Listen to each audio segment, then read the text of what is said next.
Skip Bayless, what's going on with Derrick Rose? Stephen A. Smith, here we go again.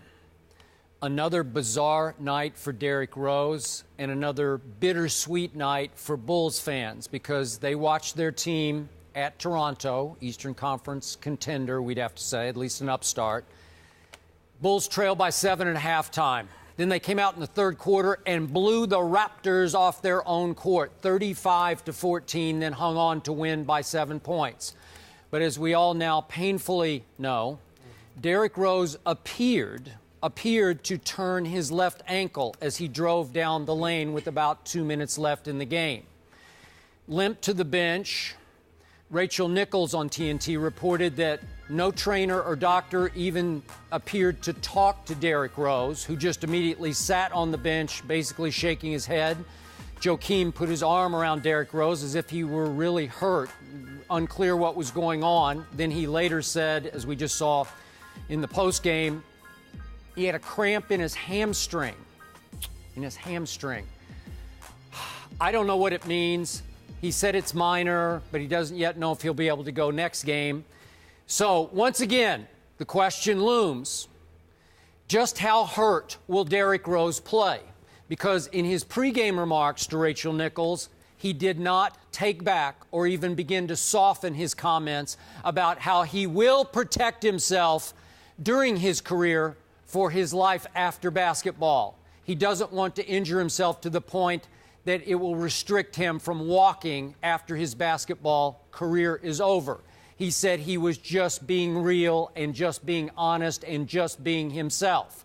So once again, we have to wonder, what is Derrick Rose's commitment? Because it sure appears to me that he isn't nearly as driven to win a championship as Bulls fans are passionate post-Michael Jordan about winning another championship. It appears to me that Derrick Rose continues to feel like he's doing his hometown fans a favor to even play as much as he has played. And we all know he's played a total of 10 games over the last 2 seasons and collected $34 million worth of checks. Earlier this year, of course, he appeared to turn both of his ankles. We're still not sure how much that played into whether he could or couldn't play.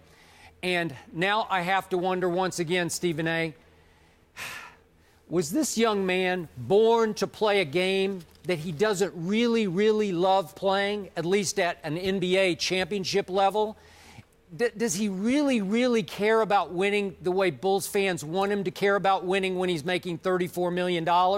It appears not to me. It appears he's another Jay Cutler, not that Jay Cutler's in his talent range, but it's starting to come across like they're the same guy. They don't really, really care about winning the way they're paid to care about winning.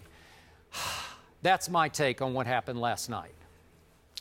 That's fair for you to come to that conclusion. I'm not sure I entirely disagree with it, but let's dissect some of the things that transpired. And let me first lean on what Joakim Noah had to say in the aftermath of Derrick Rose telling Rachel Nichols that, I'm not going to take back anything that I said. I was just honest and letting you know where I stand and how I feel.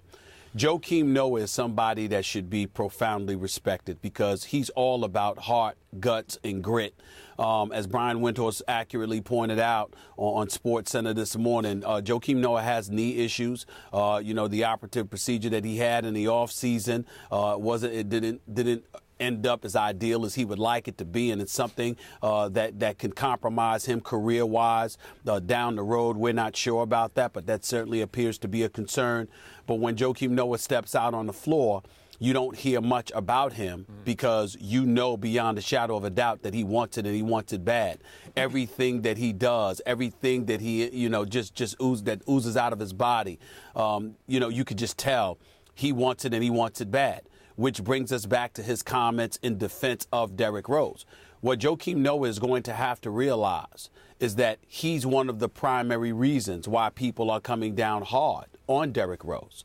Because when you look at Joakim Noah, what he epitomizes, what he represents for himself as well as the Chicago Bulls organization, it just puts more of an onus on Derrick Rose to emulate that behavior because he's paid to be that way, and he has the skills. If you look at the Chicago Bulls right now, we've heard about problems with them from day one. We didn't know whether they were going to gel. We didn't know about the health of Derrick Rose, who's already missed 4 games. Joakim Noah's, his health has been questionable. But yet here they are at 7-2 already, a top seed within the Eastern Conference, and the road to the finals, in all likelihood, if they continue to play this way, will have to go through Chicago. So what does that do? That begs for Derrick Rose's productivity and commitment to excellence, because you know if he brings it, the Chicago Bulls are probably going to be in the NBA Finals. Yep. And this city is starving for that opportunity. That's where it comes from. I think when you look at Joakim Noah's comments,